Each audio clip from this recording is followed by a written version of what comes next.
What if death was never the end? What if ancient civilizations, long buried by time, left behind forbidden knowledge maps, sacred instructions, and rituals that could guide the soul beyond the veil of mortality? For thousands of years, humanity has grappled with the greatest mystery of all: what happens after we take our final breath. Religions and mystics have sought the answers, yet scattered among the ruins of lost civilizations lie texts so ancient, so cryptic, that they whisper a truth far older than any modern belief system. From the Egyptian Book of the Dead, a manual for navigating the treacherous underworld, to the Tibetan Bardo Thödol, which teaches how to break free from the cycle of rebirth, to the long-forgotten Hermetic writings that claim consciousness transcends all dimensions, these texts were never meant for the uninitiated. They were reserved for those who sought gnosis, for those who dared to pierce the illusion of life itself. But why were these sacred manuscripts hidden, suppressed, or rewritten over time? Why do so few today understand their true meaning? And most importantly, could these texts offer a practical method for preparing the soul for its next journey? Tonight, we embark on an odyssey into the forgotten realms of the afterlife, a journey through the forbidden knowledge of the ancients. Stay with me as we unveil the sacred texts that hold the keys to eternity. Before the rise of modern religions, before the world was divided by dogma, the ancients understood one simple truth: the soul does not perish, it transforms. For millennia, civilizations across the globe have recorded their insights on the journey beyond death. They did not see death as an end, but as a transition, an intricate passage that required knowledge, preparation, and sacred rites. The Egyptian Book of the Dead, the Papyrus of Ani. In the shadowed temples of ancient Egypt, priests would carefully inscribe detailed instructions on papyrus spells, prayers, and sacred rites meant to guide the soul through Duat, the treacherous underworld. This was not merely a book of death, but a manual for resurrection. It spoke of the weighing of the heart, where the soul stood before Osiris. If one's heart was lighter than a feather, they could ascend. But if burdened by wrongdoing, they would be devoured by the monstrous Ammit. But was this only a metaphor for morality? Or was it a secret code, revealing how consciousness itself determines its fate after death? The Tibetan Bardo Thödol, the Book of Liberation Through Hearing. Thousands of miles away, in the secluded monasteries of the Himalayas, Tibetan monks recited sacred verses to the dying, helping them navigate the bardo, the intermediate state between death and rebirth. These texts described visions of blinding lights, terrifying illusions, and divine beings, all illusions meant to test the soul's awareness. If one could recognize these experiences as mere projections of the mind, they could transcend reincarnation and merge with the infinite. But for those unprepared, fear and attachment would pull them back into the cycle of rebirth. The Hermetic teachings on the soul. Meanwhile, in the mystery schools of ancient Egypt and Greece, initiates of the Hermetic tradition were taught a hidden truth: the soul is not bound to any one realm. The Corpus Hermeticum spoke of the Great Ascent, where the soul must pass through 7 planetary gates, shedding its earthly attachments before returning to the source. They believed that ignorance was the true death, and that awakening the mind was the key to immortality. But if these ancient texts contained such profound wisdom, why do so few people today understand their true meaning? Over the centuries, much of this knowledge was either suppressed or distorted. The rise of organized religions, political agendas, and shifting ideologies sought to replace these teachings with simpler narratives, ones that placed power in the hands of intermediaries rather than the individual seeker. Sacred scrolls were burned, secret rites were outlawed, and the few who dared to seek the truth were either branded as heretics or forced to practice in silence. But the texts were never truly lost. They survived, hidden in plain sight, waiting for those with the eyes to see. And now, we stand at a precipice, ready to decode their mysteries. The ancients spoke in riddles, veiling their wisdom behind symbols and allegories. But what if these were not just myths? What if they were maps guides for the soul to navigate the unknown? Across cultures and millennia, every sacred text describing the afterlife shares a striking similarity.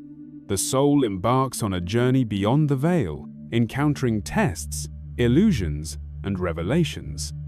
But what happens in this transition? And more importantly, how can we prepare? The 3 stages of the afterlife journey.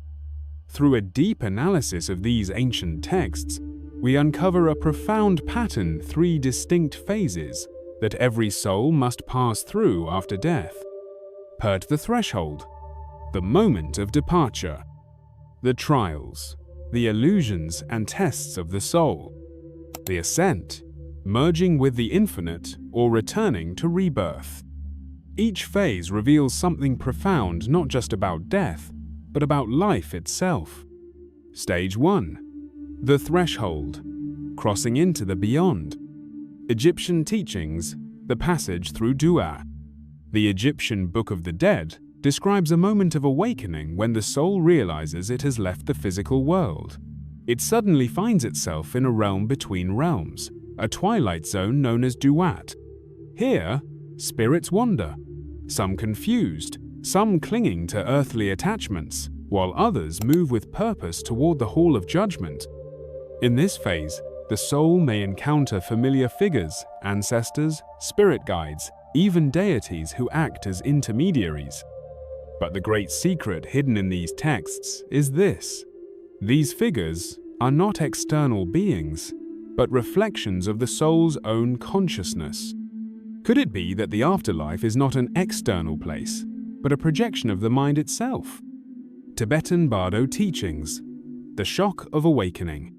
The Bardo Thödol describes this moment with eerie accuracy. As the soul detaches from the body, it enters the bardo, a dreamlike state where it is bombarded with visions of light, swirling energy, and disorienting sounds. Many are overwhelmed by fear and confusion. But for those who recognize what is happening, this is the first opportunity for liberation. The Tibetan masters taught that the moment of death is the greatest opportunity for enlightenment, but only if one is prepared.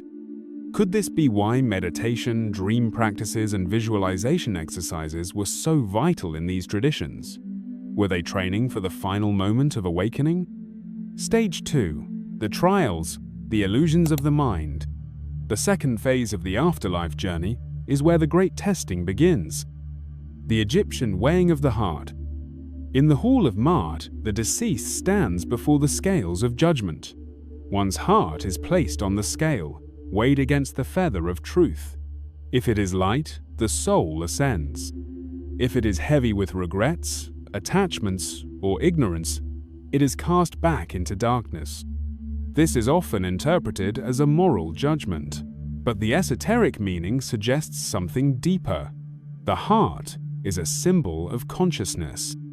The weight is not measured by sins, but by the density of one's attachments, fears, desires, unresolved emotions. Could this be why so many ancient traditions emphasize detachment, forgiveness, and inner peace, not as virtues, but as practical preparations for the afterlife? Tibetan teachings, the illusions of the mind. The Bardo Thödol describes this stage as a series of illusions that reflect one's own subconscious fears and desires. If one has cultivated wisdom in life, they will see through these visions, recognizing them as mere projections. But for those who remain unaware, these illusions become overwhelming, trapping them in cycles of confusion and rebirth. It is here that the soul is faced with either liberation or return. Could it be that our reality, our waking life, is also a form of bardo? An illusion we must learn to see through before death. Stage 3. The ascent, the final choice. The Hermetic ascent, the cosmic journey. The Hermetic texts describe the soul's final ascent through 7 planetary gates, shedding layers of ego and earthly identity with each step. This is eerily similar to the Sufi and Gnostic traditions, which describe the afterlife as a process of purification, where the soul must strip away its false self to return to the divine. In this moment, the ultimate truth is revealed. He who knows himself knows the divine. It is not the gods who judge us, we judge ourselves. It is not an external force that determines our fate. Our own consciousness creates our reality even in death. If this is true in death, is it not also true in life? The ancients did not prepare for death as an end. They prepared for it as a transformation, one that could be understood, rehearsed, and ultimately mastered. But how can we apply this knowledge? How can we train ourselves to face the illusions, to weigh our hearts, and to ascend beyond the cycle of rebirth? The answer lies in the practices, rituals, and mind training techniques that the ancients left behind, hidden within their sacred texts. If the afterlife is a journey, then every journey requires preparation. But what if the ancients left behind something more than just descriptions of the beyond? What if they gave us tools, techniques designed to ensure safe passage through the veil? Across sacred texts, secret initiation rites, and whispered traditions, we find something astonishing: hidden methods that train the mind and soul for the final transition.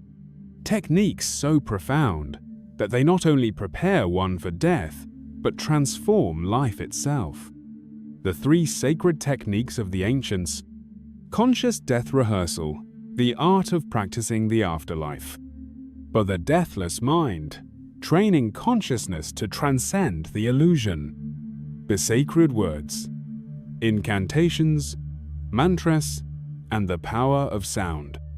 Each one unlocks a key one that can guide the soul not just beyond death, but into a state of mastery over life.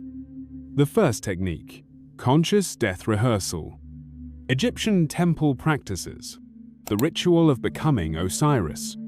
Among the Egyptian priesthood, initiates underwent a sacred practice, a ritual simulation of death. In deep, trance-like states, they were placed within darkened chambers, some even within coffins, to experience the dissolution of the self. In these altered states, they crossed the threshold without physically dying. They saw the illusions, encountered the guardians, and learned how to navigate the afterlife realms so that when death truly came, they would not be lost. Tibetan dream yoga, training the soul in sleep. The Tibetan Book of the Dead describes the afterlife as a state very similar to dreams. This is why the ancient masters practiced lucid dreaming, training themselves to remain aware while dreaming, so that they would also remain aware in death. The secret? If you can awaken within your dreams, you can awaken in the Bardo. If you can control your consciousness in sleep, you can control it in death. Modern research confirms this lucid dreamers exhibit heightened awareness, stronger memory recall, and reduced fear of death. Could it be that every night, we are unknowingly stepping into the same dimension we will enter after death?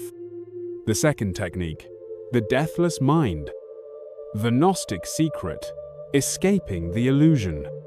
The Gnostic texts speak of a powerful truth. The material world is an illusion, and the soul must awaken to its true nature.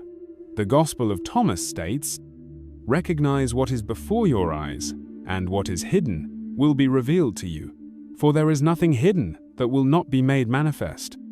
This is the essence of non-attachment, a state of being where one sees through illusion and no longer clings to false identities. Could this be why the ancients practiced meditation, fasting, and extreme solitude? Not as suffering, but as a way to strip away the illusions of the mind? In the Tibetan tradition, advanced monks meditate in total darkness for weeks, experiencing the Bardo state while still alive. And what do they report? A sense of boundless light, infinite space, and the realization that fear itself is an illusion. Could it be that the moment we release all attachments, we become free? The third technique, the sacred words of power. What if sound itself could shape the afterlife? Throughout sacred traditions, mantras, incantations, and vibrational frequencies have been used as tools to guide the soul. The Egyptian names of power. In the Book of the Dead, knowing the right names of the gods and cosmic forces grants the soul passage through the afterlife. The belief? Names carry vibrational power, unlocking realms and opening gates. The Tibetan sound keys. The Bardo Thödol describes specific sounds that help the soul avoid the illusions and move toward liberation. These are known as the sound keys mantras chanted at the moment of death to ensure awareness remains intact. One of the most powerful, Om Mani Padme Hum, a frequency said to dissolve fear and illuminate the soul. Could it be that the universe itself is structured through sound? That the vibrations we cultivate in life determine the frequencies we resonate with in death?